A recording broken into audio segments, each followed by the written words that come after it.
আসসালামু আলাইকুম ভাইয়া, ভালো আছেন? ওয়ালাইকুম আসসালাম ভাইয়া, ভালো আছেন? কি করতেছেন? এই তো ভাইয়া অফিসে আড্ডা দিতেছিলেন। সব শেষে মানে বাইরে। কই থেকে আসছেন, অফিস থেকে নাকি? এই তো ভাই ওই যে পাশে বিল্ডিং এ আমরা জব করি, পড়াশোনা করি, দুনিয়া বোর্ডিং এ কিছু জায়গায় বসে। খাওয়া দাওয়া করছেন?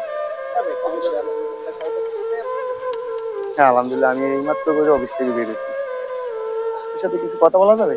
অবশ্যই ভাই কথা বলা যাবে। একটু বলেন। হ্যাঁ, জি ভাই, বলেন। মনে কিছু নেবেন না তো? না ভাইয়া, মনে কিছু নেওয়ার কোনো কিছু নেই। লাগাই কেমনে ভাই আমি তো বলতে পারি না। হ্যাঁ,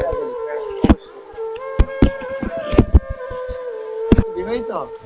না ভাই, দেখতে মনে হয় বিবাহিত, আমার চেহারা দেখে মনে হয়। আমরা দুই স্টুডেন্ট স্টুডেন্ট। পাশাপাশি জব করি। ভাই বিবাহিত হলে তো বউর সাথেই থাকতাম। বিবাহিত হলে কাজ শেষে জলদি করে বাসা কি বন্ধু? জি বন্ধু। একসাথে পড়ালেখা করেন? একসাথে পড়ালেখা রাউজান করে, লাগে তো। কোথায় জব করেন? এই তো পাশে, এই যে 9 পাশে নাম্বার সেক্টর। 9 নাম্বার সেক্টর 7 এর দিক, এই আর কি। অবশ্যই রিলেশন করি, এখন যে পোলাপেন কি সিঙ্গেল থাকতে পারে ভাই? না এই বয়সে তো অনেকজন আছে সিঙ্গেল থাকে। না ভাইয়া, আমি সিঙ্গেল না, আমার মনে হয় বাংলাদেশে 100 থেকে 99% ছেলের এই রিলেশন করে, ঠিক আছে? 1% ছেলেরা যদি রিলেশন না করে আর কি। আমি তো করি না। না ভাই, আমার বিশ্বাস হয় না ভাই, আপনি এত একটা সুন্দর স্মার্ট ছেলে, আপনি যদি রিলেশন না করেন এটা কি হবে? বলে তো হয় না, আমি তো রিলেশন করি না। না, অবশ্যই আপনি করেন, অবশ্যই আপনি করেন। গার্লফ্রেন্ড আছে না গেছে? অবশ্যই আমার গার্লফ্রেন্ড আছে আলহামদুলিল্লাহ। 6 বছর ধরে আমরা রিলেশন করি। কয় বছর? অবশ্যই, এখনো আছে? অবশ্যই আছে। 6 বছরে তো মানুষ পালা যায় তো গার্লফ্রেন্ড দিয়ে।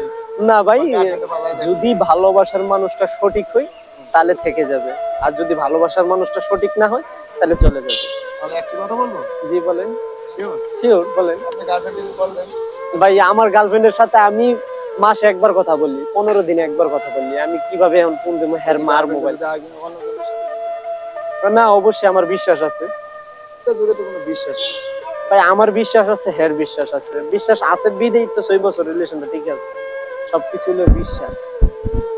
ভাই কি রিলেশন করেন? আপনার কি সেম গার্লফ্রেন্ড আছে? তো বড় দুঃখের বিষয়। দেশে বাড়ি কোথায়? আমার দেশের বাড়ি হলো ব্রাহ্মণবাড়িয়া। এখানে বিদেশে। জি। একসাথে লেখাপড়া করেন? একসাথে লেখাপড়া এই করি। তো পরিচয় হয়েছে ঢাকায় গার্লফ্রেন্ড চলে গেলে কেন? চলে গেল হয়তো বা কোনো একটা কারণ। কপালে নাই ভাই, কি করবো, কপালে হের নাই। বসে বসে নাকি দুজনে? হ্যাঁ, এই বিষয়ে কথা বলবো। এই বিষয়ে কথা বলতেছি। গত 4 দিন হয়েছে ওর গার্লফ্রেন্ডের বিয়ে হয়ে গেছে, এই আর কি। গত ভাই, হ্যাঁ চাকরির বয়স হয়েছে 1 মাস হয়েছে, ঠিক আছে? আমি অনেক জোর কইরা যে সময় হ্যাঁ ঢাকা বাড়ির থেকে চাঁদপুর থেকে ঢাকা আসে, ওর গার্লফ্রেন্ডই কিন্তু ওরে টাকা দিয়েছে, ঠিক আছে? কিন্তু হ্যাঁ নিতে চাই নাই, কিন্তু ভালোবাসা ধরে রাখার জন্য টাকাটা নিছে। এর ভিতরে মনে করেন আজকে 1 মাস হয়েছে, 1 মাসের ভিতরে আজকে 4 দিন হয়েছে ওর গার্লফ্রেন্ডের বিয়ে হয়ে গেছে। এই আমার কপালে যদি থাকে অবশ্যই পাইবো, ঠিক আছে? কপালে না থাকলে জীবনে পাবো না। চলে গেছে গার্লফ্রেন্ড। এই রে আল্লাহ কপালে রাখেনি, কপালে থাকলে অবশ্যই পাইবো। আল্লাহ যা করে। ভালোই জন্যই করে। কষ্ট এলো ভাই রে। না ভাই, কষ্টের কি আছে, বিন্দাস জীবন। এই আসবে যাইবো এইটাই না ভাই, ছেলে মানুষ টাকা থাকলে হাজারো মেয়ে এসে পড়ে যায়। টাকা হচ্ছে সব থেকে বড় জিনিস। টাকা থাকলে সবকিছু পাওয়া যায়। টাকা থাকলে কত ভালোবাসা আসবে, কত ভালোবাসা হ্যাঁ ভাই, যাবে। এখন ডিসিশন নিয়েছি টাকা পয়সার দিকে, টাকা পয়সা যেদিন হবে মানি ইজ পাওয়ার, হ্যাঁ এখন ফ্যামিলি থেকে মানি ইজ পাওয়ার বন্ধু, ঠিক না? ভালোবাসা নাই। টাকা কামাবো। একজনের বোন একজন সুখী আছে, একজন কষ্টে আছে। ভাই, ভাই আপনি দেখেন আমার দিকে। না কই থেকে আমি তো ঠিক আছে ভাই, কষ্ট দিলাম। ওকে, আল্লাহ হাফেজ ভাই, আল্লাহ হাফেজ। আসবে এর নামটা ভাই আমার নাম কারিমুল। ওকে ভাই, আল্লাহ হাফেজ। গার্লফ্রেন্ডের নাম জিজ্ঞেস আমার মেয়ে। জান আমার তাহলে আবার কষ্ট হইব। আসবে ওকে, আল্লাহ হাফেজ।